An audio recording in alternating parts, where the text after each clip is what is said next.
Mhm. Yeah. So Bess was bringing up how the idea of perhaps changing what we're studying for next year to Tractate Sota, because that's where we're at in the Daf Yomi cycle, and it's a different it seems like it's something different every day, different topics within that tractate, which supposedly deals with the adulterous woman. So, and I'm saying that we're starting chapter 2 of Avodah Zarah today, and that would be the option too, to continue doing what we're doing. So, if people share your opinions, if you want, privately with me by email, or we can have a discussion about it next week, because next week will be our last class. Until September. So you let me know what we want, what you would like to do. So let me share my screen, and this is the introduction to chapter 2, and I read a little bit of chapter 2 earlier this year with my friend Rabbi Ethan Seidel, so I know a little bit about how it starts. We then branched off into doing something else, but it starts with some X-rated stuff. So maybe it could be a draw for some people. But Baruch atah Adonai Eloheinu melech haolam shekitzonu b'mitzvotav v'tzivanu la'asok b'divrei Torah. So these are the verses that chapter 2 is dealing with. And you shall not lie with any beast to defile yourself with it, neither shall any woman stand before a beast to lie down with it. It is perversion. Do not defile yourselves with any of these things, for in all these the nations are defiled, which I cast out from before you.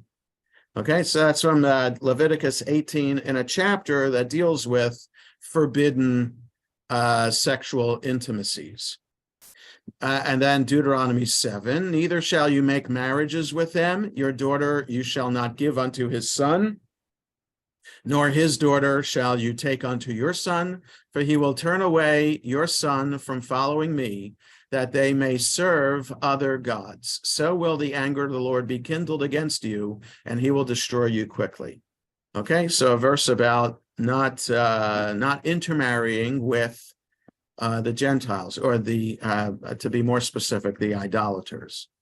And then a verse from Daniel, which is unusual that this would be a kind of a background text on which a chapter of Talmud is based, because usually it's based on Torah. Law comes from Talmud. Daniel is one of the last books of the Bible chronologically, in the section known as Writings. Daniel was this courtier in the Persian court. So the Babylonians conquered Israel, exiled the Jews to Babylonia, where the Jews were allowed to live as Jews there. And then the Persians defeated the Babylonians, and it was under the Persians that Daniel had a position in the king's court, and it's the Persians who allowed the Jews to return to Israel and rebuild the temple. So Daniel chapter 1, but Daniel purposed in his heart that he would not defile himself with the king's food, nor with the wine which he drank. Therefore he requested of the chief of the officers that he might not defile himself. In other words, so he's a member of the court, but he did not eat the food of the court. So he had his own food, and supposedly he was allowed to do that. So clearly that the chapter is going to be talking about bestiality.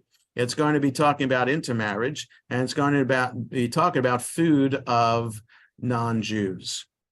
Okay, so whereas the first chapter of this tractate addressed measures taken to distance Jews from Gentiles in matters of business and commerce, in order to avoid indirectly facilitating idolatrous worship, this chapter discusses measures designed to keep Jews from Gentiles on a more personal level.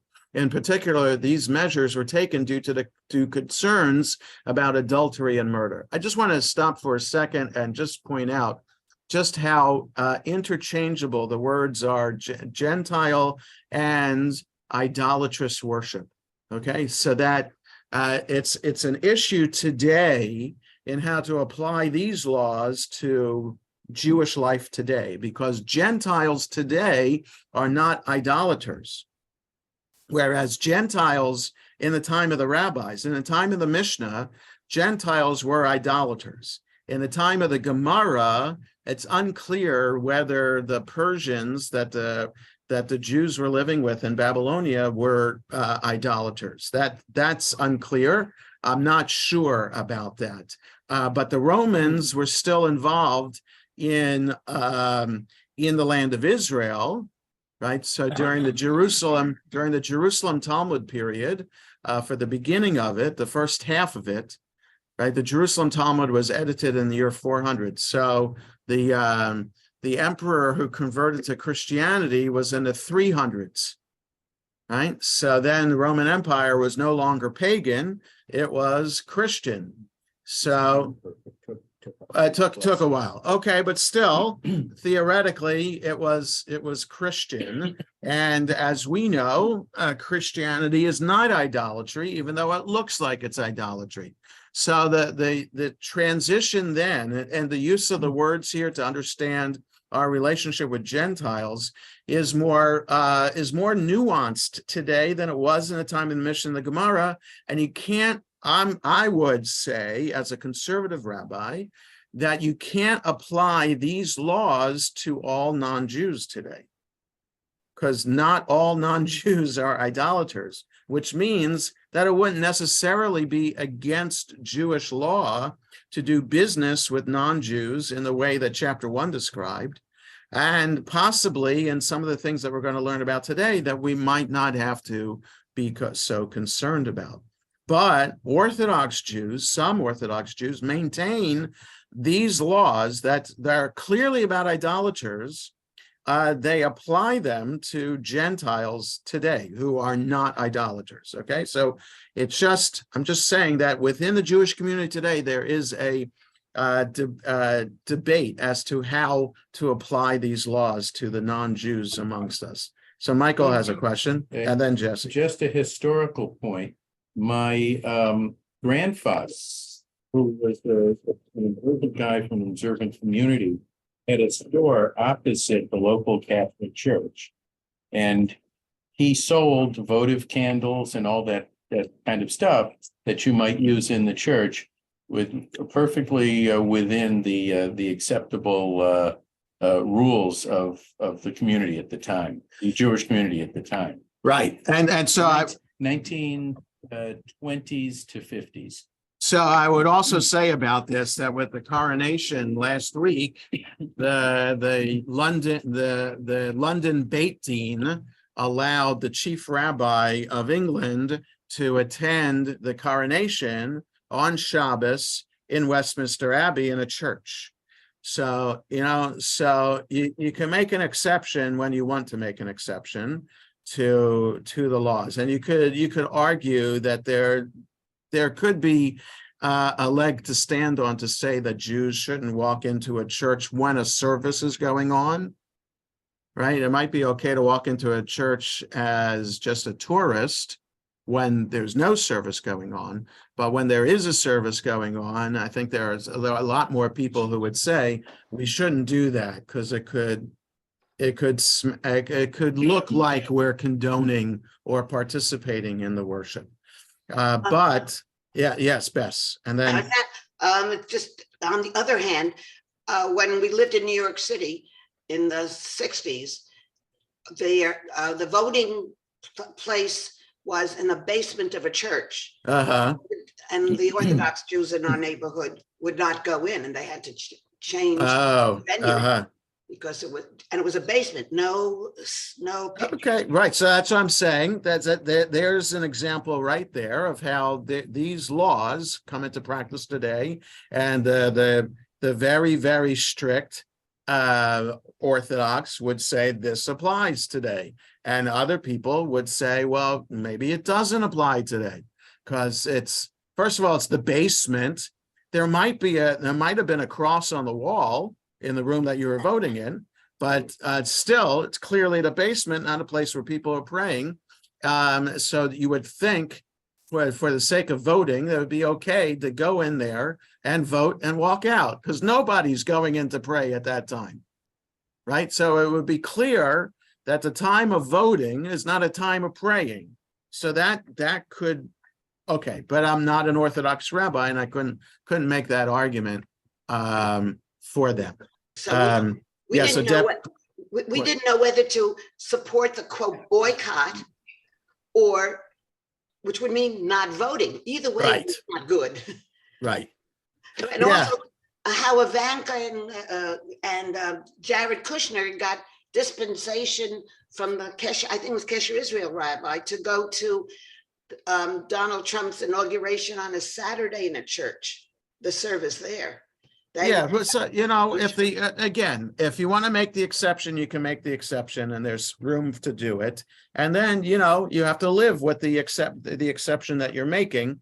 Right. So, presidential inauguration is a special circumstance, and it's your father and father-in-law. So, yeah, there's respect of your kibud av va'em, honoring your father and mother. That's an important, it's one of the 10 commandments. So you would think that would trump other laws. Okay. Jesse, Debbie. Yeah, so do Orthodox Jews, because they don't consider those of us who are not Orthodox Jewish, how does that work in terms of business? Will they deal? Do they deal with non-Orthodox Jews? So that's an interesting question, and so I thought you were going to say going into non-Orthodox synagogues, but doing business with there used to be this throwaway magazine. I don't know if it's still around, called Who, What, Where, and it's all about Jewish life in Baltimore. And all these businesses advertise, even like insurance agents and mechanics, advertise as being Shomer Shabbos. So the ideal in the very Orthodox world is to do business only with fellow Shomer Shabbos people, because they can be only they can be fully trusted. Anybody who's not Shomer Shabbos is not appropriate to do business with. So it depends who in the Orthodox community, Debbie, and how Orthodox they are, as to whether they would restrict themselves for the business, for business practices and commerce. So, the more Orthodox you are, the more insular you're going to be, and live within an insular community, so that all your needs are taken care of within that community. So you don't have to worry about sullying yourself in any way. Thanks. Okay. Yeah. Okay, so let's go on. The physical aggression, as well as the spiritual and ethical depravity of idolatrous Gentiles living in the Talmudic period, necessitated great caution on the part of Jews, especially those living in areas where law and order were commonly neglected. Okay, so I don't know how historical the person writing this introduction is, but there are stories from the Talmud itself of the non-Jews being physically aggressive, the depravity of society around them. I'm not so sure that that's clear, that is historical fact. I would imagine that there were some cases like that, but clearly in the time of the Mishnah and the Talmud, Jews and non-Jews were living together in relative peace. In the city of Caesarea, in the city of Tzipori, it was very, very clear from archaeological discoveries that the Jews and the Romans were living at peace with one another. And in fact, it was a thriving community for both segments of the community. So I would imagine that communities in Babylonia were the same. So where the Jews lived, mostly these towns, Nehardea, Pumbedita, Sura, these towns were large towns, and I don't think the Jews were segregated in those towns. I believe the wealthier the Jews were, the more interaction they had with their non-Jewish counterparts. So I'm not so sure how physically aggressive the non-Jews were.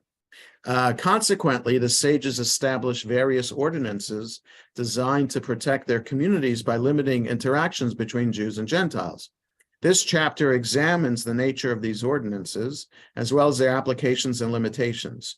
Questions as to whether or not a Jew may entrust his life to Gentile professionals, such as physicians, midwives, and wet nurses, are discussed in this chapter.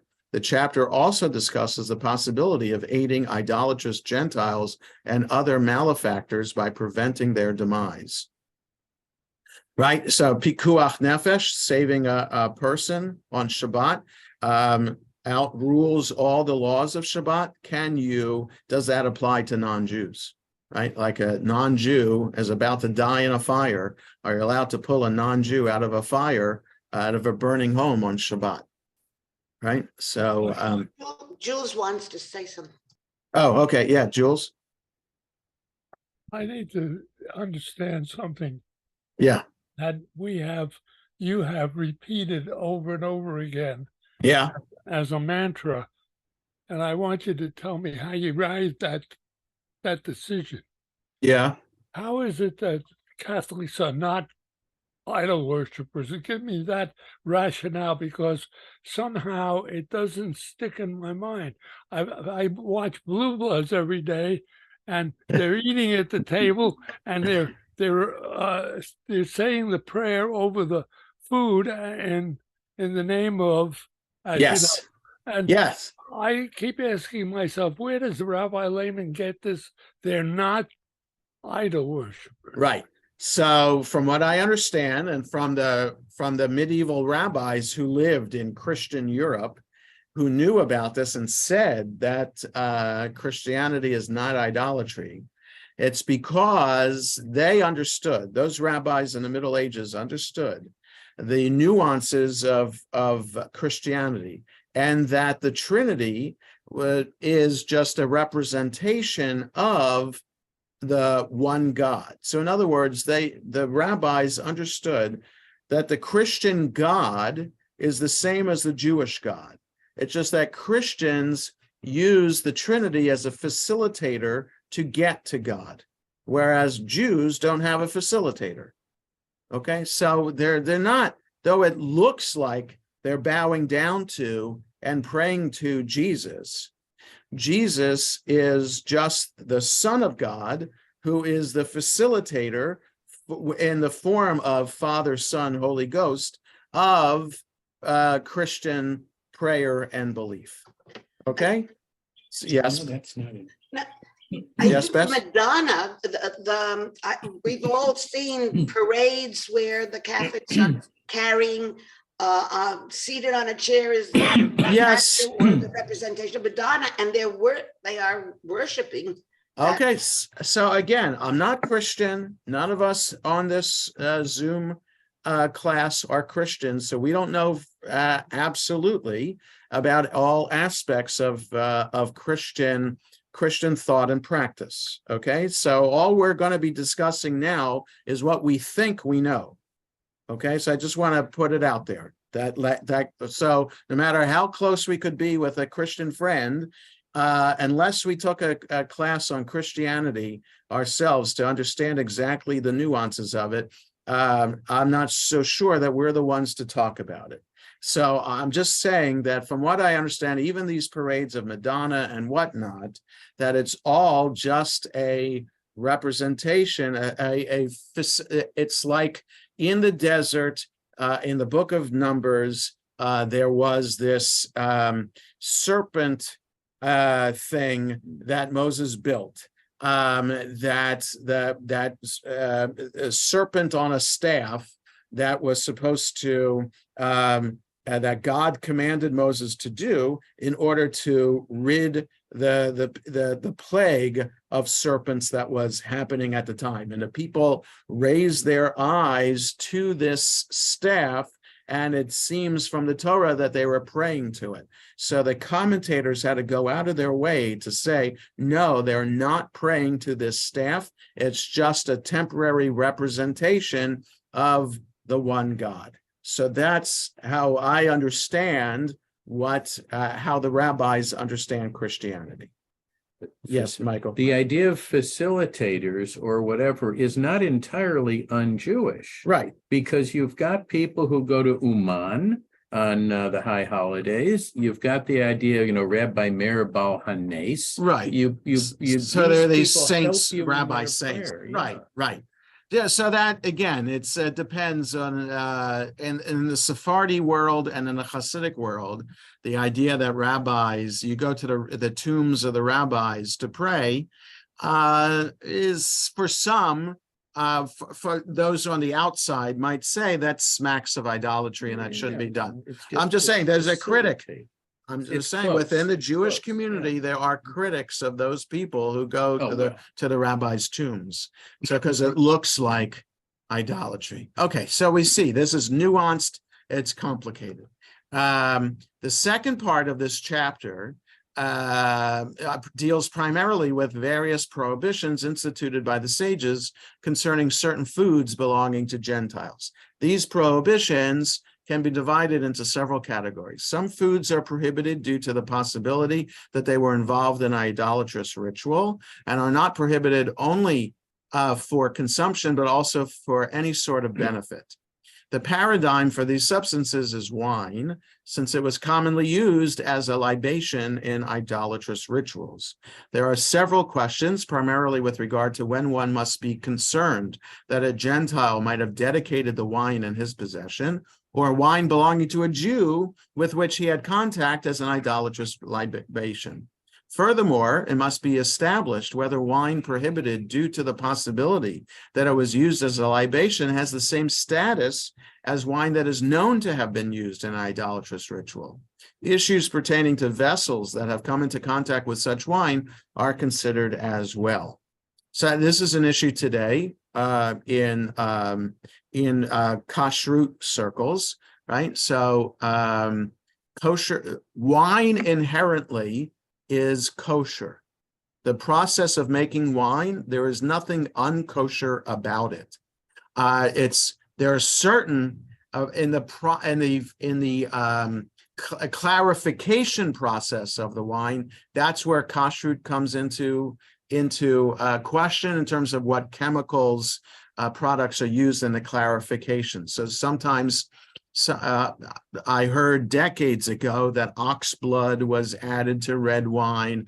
Fish enzymes are sometimes added to white wine in this clarification process. So there's actual kashrut that you have to worry about with certain wine. But then the other part about the wine, you'll see on a label of kosher wine, most of the kosher wine, no, I don't think it's most anymore.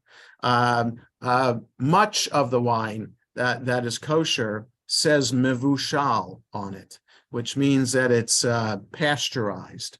And a pasteurized means then you're doing something to the wine that shouldn't be done to it. You're adding a step to it that by doing it, you are making it technically not wine anymore. And therefore, at a catered event that has non-Jews as waiters and waitresses, you can have a non-Jewish waiter or waitress pour the wine for you because technically it's not wine. Otherwise, we get into issues that this chapter is going to bring up, that possibly a non-Jew pouring wine would then be forbidden. So non-mevushal wine can still be kosher. The question is, can non-mevushal wine be served at a catered event? So it's always a question when people want to bring in their own liquor to a catered event, whether the mashgiach will allow that wine that is not mevushal to be served at the catered event. So just a second, somebody rang the door. I have to, okay.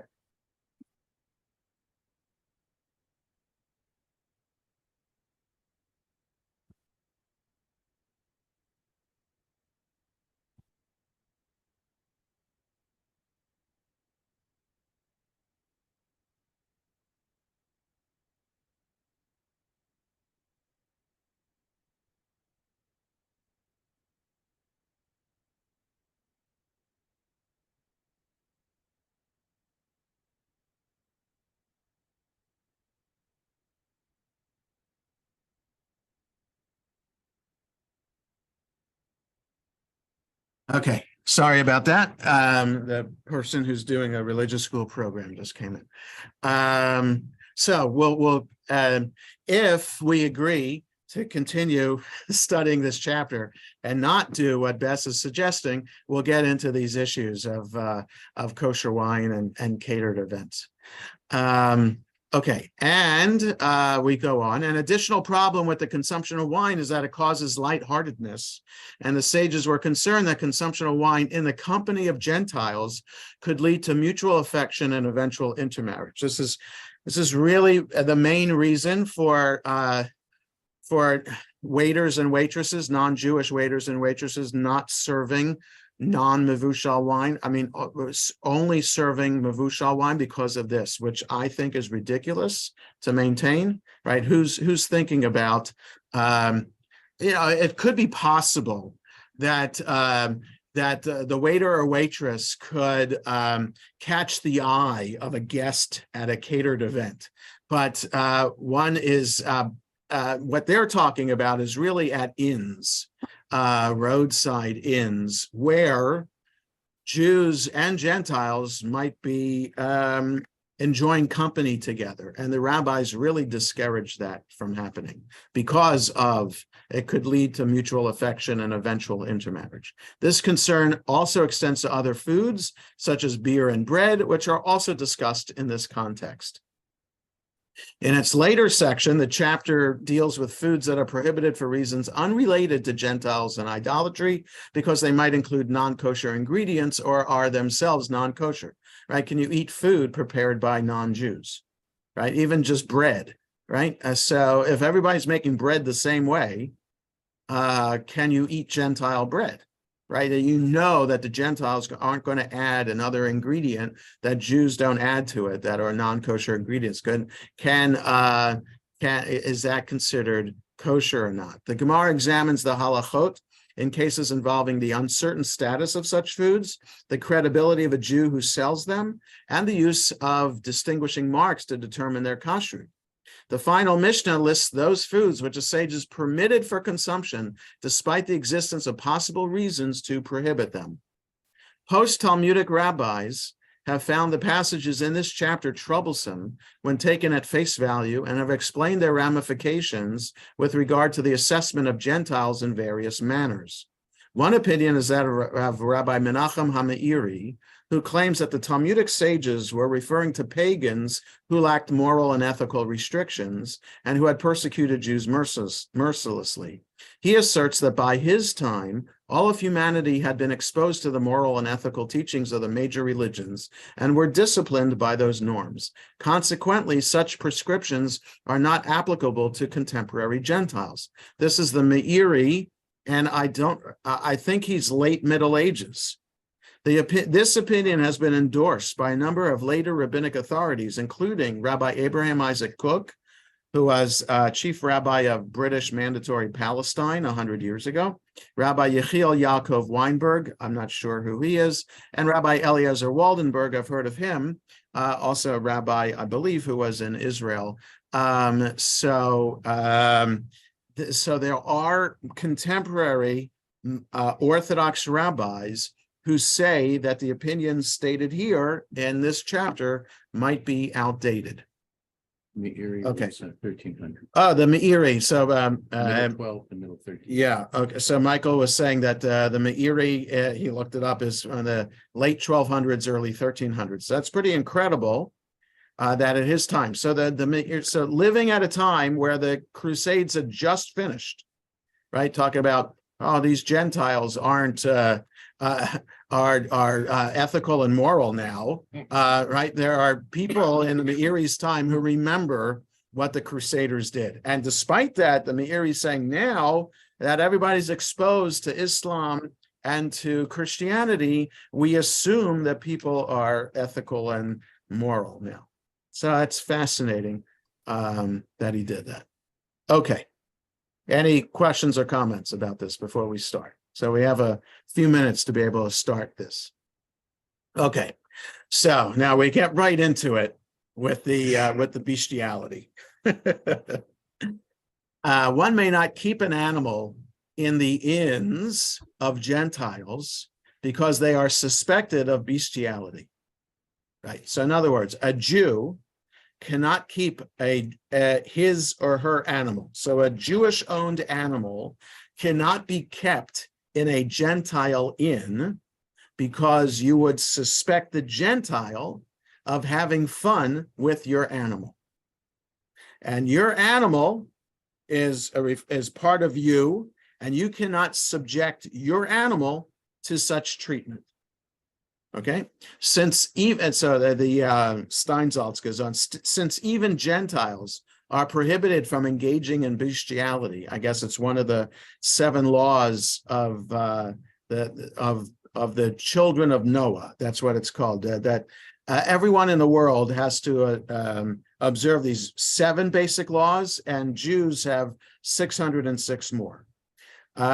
Since even Gentiles are prohibited from engaging in bestiality, a Jew who places his animal there is guilty of violating the prohibition. You shall not put a stumbling block before the blind. So that's another, like we had seen in the previous chapter, you'd be encouraging a Gentile to violate the law. So you cannot keep an animal, your animal, in a Gentile inn. And so you're traveling, that's on your animal. And the only place to stop is a Gentile inn. You can't stop there, apparently, according to this Mishnah, overnight, because something is going to be done to your animal. That's the assumption you have to have. So therefore, you cannot stop at the inn. And a woman may not seclude herself with Gentiles because they are suspected of engaging in forbidden sexual relations. And any person may not seclude himself with Gentiles because they are suspected of bloodshed. Okay, so chapter 1 talked about doing business. Now we're having, friendly relations. And here you can't be secluded with a Gentile. Am I okay now? Am I okay now? Yeah, okay. Yeah, I got it looks like I have full internet, but I was just told something flashed on the screen. My internet is unstable, so I apologize. So secluding yourself with a Gentile, you should not do. It's because if you're a woman, you would suspect the Gentile of attempting sexual harassment, and if you're a man, you would be suspecting this Gentile of perhaps potentially murdering you. Okay, so the general assumption so far in this Mishnah is that Gentiles, that is idolaters, it should be clear. Well, though it's not clear because the Mishnah says goyim. So goyim is just Gentiles, but I think it should be understood that it's idolaters. So the general assumption is that an idolater is someone who is perverse and murderous, and you should not be befriending them or try to stay away from them as much as possible. So now, let's look at the background here about Gentiles, right? I said the word in the Mishnah here is goyim, and it's translated here Gentiles. So the background down below, Gentiles. As stated in the introduction to this chapter, the sages throughout the generations were troubled by this Mishnah and have explained its implications with regard to Gentiles in various ways. One explanation is that of the Meiri, who explains that the sages in the Talmud were referring to pagans whose way of life was completely lacking in ethical and moral constraints, and who for many centuries cruelly persecuted and murdered the Jews. The Meiri claims that by his time in the 13th century, all of humanity had adopted the moral and ethical codes of the major monotheistic religions. Again, this is so fascinating to me that the Meiri would have said that, because our picture of the 1200s is the opposite. We don't exactly think that the 1200s is a period of time of ethical and moral living. At least that's not the impression that I have of the little bit of history that I have studied. So I don't have a PhD in history, certainly not in medieval history. So the little bit of medieval history I know is Jewish history, and it's not a good time. But for the Meiri to say that is really remarkable. It is remarkable. Okay, so I'm just putting that out there, and that the Meiri himself is seen as could be understood now as a progressive rabbi for his time, and understanding then that the Mishnah specifically is talking about idolaters, not Gentiles in general, and that the law does not apply in all circumstances to his time and doing and relating with Christians or Muslims where he was. Okay, so yeah, Barbara, do you have a question? Because you're unmuted, Barbara. Okay, froze again. I'm sorry. Anybody have a question? Yep. Comment. Yeah, go ahead. Is part of this change or forward thinking more of that you've been so involved with the other non-Jews that to survive you had to lower the bar? Well, that's possible, Barbara. There's that, and there could also be the non-Jews that the Meiri consorted with, and consorted is the wrong word. It's perhaps that the Meiri was a wealthier man, and the wealthier you are, the wealthier people you hang out with. And it's possible that wealthy Christians and wealthy Muslims were ethical and moral. It's possible. And that it's the low class that maybe the Meiri did not have contact with that could have been the unethical and immoral people. I don't know. I'd have to read up on the Meiri, where he lived, what he did for a living, etc., to kind of give the background as to why the Meiri would say such a progressive thing. Okay, so the rest of this background. Jonah? Yes, There Bess. seemed to be concern about an adult woman with men and an adult male with men. Yes. There was no babysitting, there was no Jewish families that could, in the Dark Ages, Middle Ages, could afford to have somebody take care of children. And that could possibly be a Gentile. Right. Yes, well, okay? What? Go ahead. Isolate to have a child with a Gentile. Well, so as we saw in the introduction, the chapter is going to get there.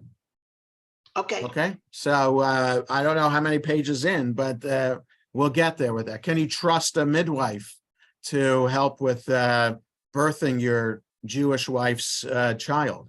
Right. So that's yeah. So they'll get into questions like this because these are real life questions, and not all Jews can live in an all Jewish neighborhood where all their needs are going to be taken care of by Jews.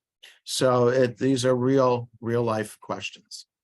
So therefore, statements like the one in the Mishnah do not apply to contemporary Gentiles, the Meiri said. This explanation, repeated throughout his voluminous works, was adopted by many later authorities, including several 20th century rabbinic luminaries, among them Rabbi Avraham Yitzhak Kook, Rabbi Yechiel Yaakov Weinberg, and Rabbi Eliezer Waldenberg. So, okay, so the background here is saying the same thing as the introduction.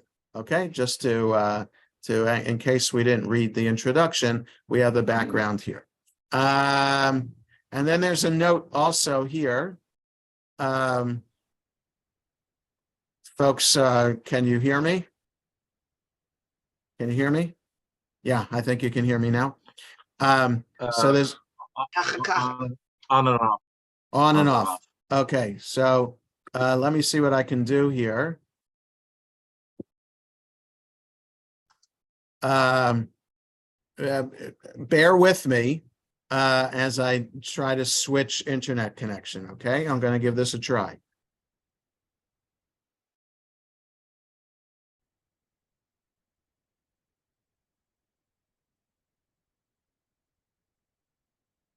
Okay, are we good? Yeah. Okay, okay. So the router here in the office is temperamental, but it says now that I'm connected. Okay, so the other note here about a woman not secluding herself with a Gentile man. A woman who secludes herself with a Gentile is nevertheless permitted to marry a priest, in contrast to a woman who engages in intercourse with a Gentile.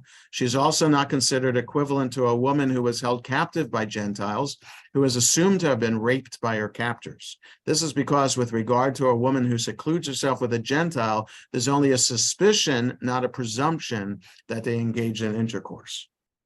Okay, so there's all that also about the idea of modesty and the restrictions on women and who they were allowed to hang out with and what they were allowed to do in public or in private. So it's one thing with a woman secluding herself with a man who is not her husband, Jewishly, a Jewish man, and how much more so not to seclude herself with a Gentile man. Okay, so these are the questions here that the Mishnah raises, and now let's see how the Gemara begins to tackle it. So we're right here at the Gemara. Yes, Bess? No, Oh, okay.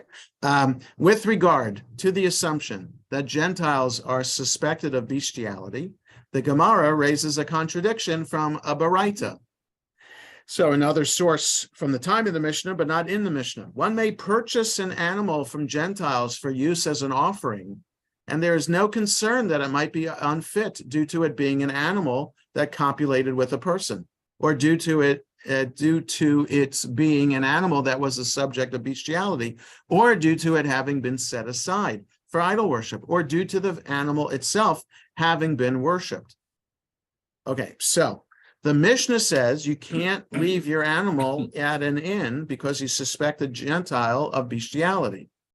Now here's another Mishnah that says, well, wait a second. If you suspect a Gentile of bestiality, why are we allowed to buy animals from a Gentile? Right? That doesn't make sense. We should assume that all animals that are owned by Gentiles have been violated in this way, or they could have been worshipped. Or they've been set aside for idol worship. So this source seems to contradict quite clearly what the Mishnah is saying. That in other words, we don't have to worry about it. We can buy an animal, whereas the Mishnah says we do have to worry about it. We can't leave our animal with a Gentile. So the Gemara analyzes this ruling. Granted, there's no concern that the animal was set aside for idolatry or was itself worship. The reason is that if it is so that it was set aside, or if it is so that it was worship, then the Gentile would not have sold it to the Jew in the first place. But with regard to the possibility that it's an animal that copulated with a person, or an animal that was the object of bestiality, let one raise a concern in line with the ruling of the Mishnah, right? Okay, so you don't have to worry about whether it is worshipped as an idol, because the non-Jew's not going to sell that animal to you. But the question still is there about the animal and bestiality. So the Gemara explains. Rav Tachlifa says that Rav Shela bar Avina says, in the name of Rav, a Gentile protects and thereby spares his own animal so that it will not become barren. Since an act of bestiality may cause an animal to become barren, there's no concern that the Gentile engaged in immoral behavior with it. Therefore, one may use an animal purchased from a Gentile as an offering. So we're going to stop here, but just to explain this first answer. A Gentile's not going to ruin his animal, but if you see, hey, a new animal is at the inn, hey guys, let's take advantage of this animal. It's not ours. That could be the difference here, right? So Gentiles take care of their own animals, but they take advantage of other animals. Okay. Any questions or comments before we call it a day?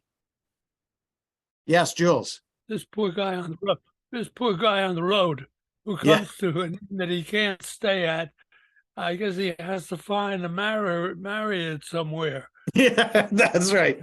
That Marriott, The Marriott Marriott Goldberg. Goldberg, right? Yeah, it's like a Jewish. You have to find a Jewish place to stay.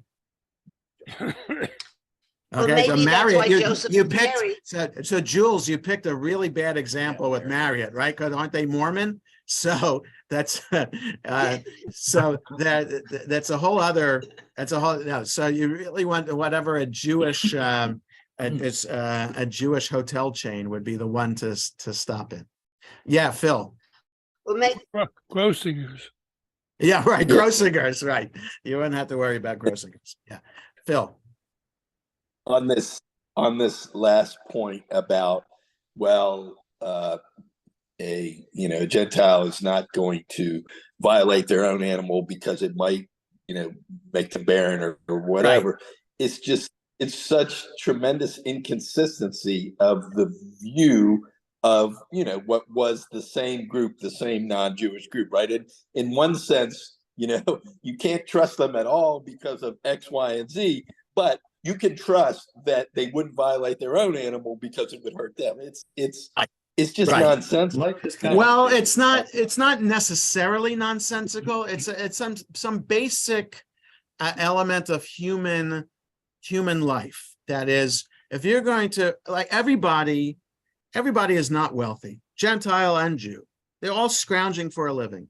And so however they can, if they finally can afford to buy an animal, they're not going to ruin that animal. So you can safely assume that Gentiles, no matter how bad people Gentiles are, they're not going to ruin their property. So that's a basic assumption that you can make even about these vile people, the Gentiles. Okay. Yeah. Bess. I'm still thinking, does bestiality cause the female cow to be barren? Is that this is not science, Bess. This is not science. Okay.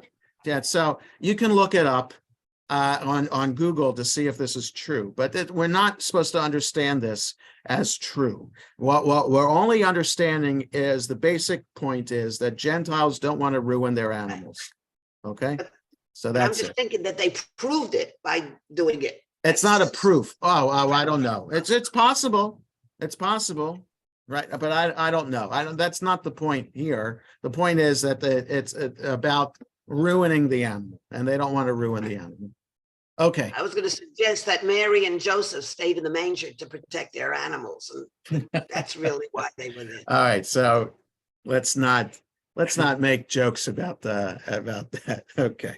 All right, folks. Have a good rest of it. Next Sunday is Rosh Chodesh, and Minyan is at 8:30 and will go until 9:30. So it might be a couple of minutes after 9:30 that class will start next week. Okay. Have a good rest of the day. You too. Thank you. Thank you. Thank you. Happy Thank you. Mother's Day. Happy Mother's Day. Mother's Day.